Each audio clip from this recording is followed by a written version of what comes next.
Professor Nageswararao గారి విశ్లేషణ మీద కక్షపూరితమైన దాడిని ఖండిస్తూ సిపిఐ ఆధ్వర్యంలో పెట్టిన ఈ రౌండ్ టేబుల్ సమావేశానికి వచ్చిన జస్టిస్ సుదర్శన్ రెడ్డి గారికి, అధ్యక్షత వహిస్తున్న కూనంనేని సాంబశివరావు గారికి, కోదండరామ్ గారికి, ఎస్వి గారికి, వీరయ్య గారికి, పెద్దలందరికీ కూడా కాంగ్రెస్ తరపున నా అభిప్రాయం చెప్పమంటే, నాలాంటి వానితో కాంగ్రెస్ తరపున అభిప్రాయం అని అంటే ఇప్పుడు వారు పెద్దలు సుదర్శన్ రెడ్డి గారు చెప్పినట్టుగా మీరు తిట్టుకుంటే నేను పరిష్కరించాలన్నా అన్నట్టుగా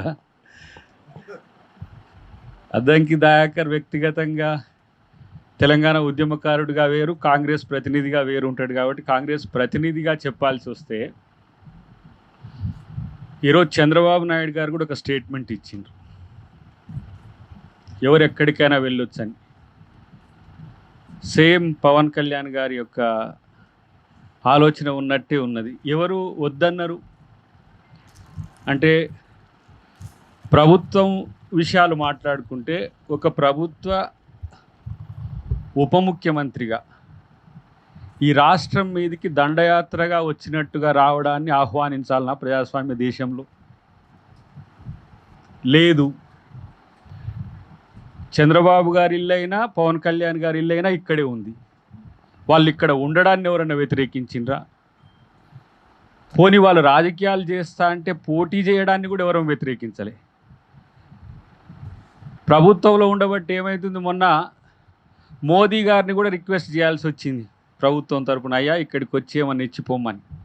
పవన్ కళ్యాణ్ కూడా రిక్వెస్ట్ చేయాల్సి వచ్చింది ఇక్కడికి, అయ్యా వచ్చి దండయాత్ర లెక్క రాకు, తెలంగాణ ఉద్యమకారుల మనోభావాలు గౌరవించు అని. అసలు ఇదంతా చూస్తుంటే నాగేశ్వరరావు గారి అంశాన్ని బేస్ చేసుకొని బీజేపీ ఎజెండాను అమలు చేయడానికి జరుగుతున్న ఒక ప్రయత్నంగా నాకు కనిపించింది అధ్యక్షుల వారు. ఇది రెండు ప్రాంతాల మధ్యన వైరుధ్యాలను పెంచే విధంగా ఉండొద్దు అనే అందరి అభిప్రాయం.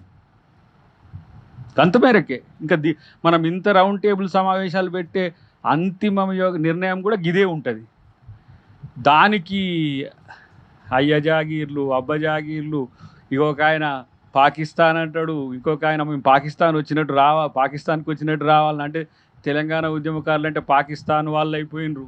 ఇక మా మీదనేమో పాతదంతా ఉన్నది, బీజేపీ వాళ్ళ భాష అంతా ఎవరు సోషల్ మీడియాను వాడుతున్నది. ఇది రాజకీయ ప్రేరేపితంగా కాకూడదని కాంగ్రెస్ పార్టీ యొక్క అభిప్రాయము.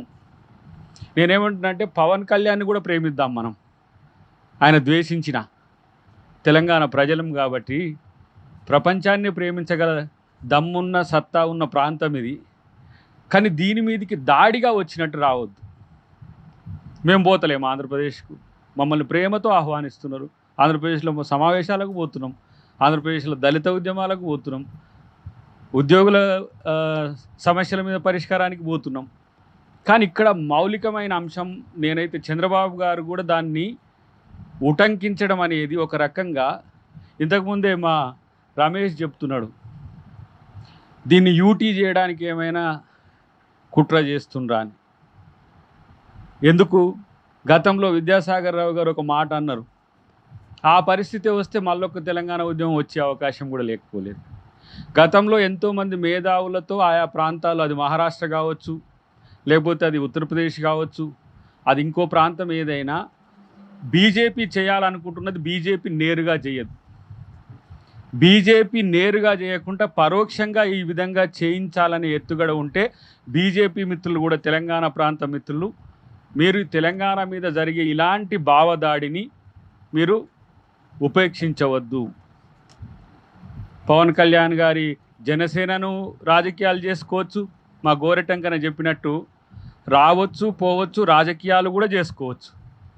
కానీ తెలంగాణ ప్రాంత అస్తిత్వం మీద దాడి జరిగితే, నాకు కొంత విచిత్రం అనిపించింది ఏంటంటే, మా ముఖ్యమంత్రి గారి మీద ఏం నెగిటివ్ కామెంట్ లేదు, ప్రతిపక్ష నాయకుడిగా ఉన్న కేసీఆర్ గారి మీద ఏ నెగిటివ్ కామెంట్ లేదు, అసలు రాజకీయ పక్షాల ఏ నెగిటివ్ కామెంట్ లేదు. మరి ఎవరి మీద ఎందుకు అంటే, ఇదేదో ఒక అంతరంగా నడుస్తుంది. కాబట్టి ఈ రౌండ్ టేబుల్ అధ్యక్షుడిగా కూనంనేని గారు పెట్టిన ఏదైతే ప్రపోజల్ ఉందో, ఇక్కడి నుంచి ఆపేద్దాం, ప్రజాస్వామిక రాజకీయాలు చేసుకుందాం, ఇప్పటికైనా ఆపండి అని మాకు కూడా మా పార్టీ తరపు నుంచి వచ్చింది, మా పిసిసి అధ్యక్షుల వారు మహేష్ గౌడ్ గారు దీని మీద మనం ఫర్దర్గా ఎలాంటి స్టేట్మెంట్స్ రెచ్చగొట్టే విధంగా ఉండొద్దని నిన్ననే వారు ఆజ్ఞలు జారీ చేసిండ్రు. వారు కూడా ఈ సమావేశానికి హాజరు కావాల్సిన పరిస్థితుల్లో వేరే కార్యక్రమాలు రాలేకపోయినా కూడా పవన్ కళ్యాణ్ గారు తెలంగాణ వాదులకు కానీ, తెలంగాణ రాజకీయ పక్షాలకు కానీ, తెలంగాణలో ఉండే ప్రభుత్వానికి కానీ మీ మీద ఎలాంటి కోపం లేదు. మిమ్మల్ని ప్రేమిస్తుంది తెలంగాణ. ద్వేషించకుండా ఈ విషయాన్ని ఇప్పటితో ఆపే విధంగా ఉండాలని చెప్పి వారికి కోరుకుంటూ థ్యాంక్ యూ వెరీ మచ్.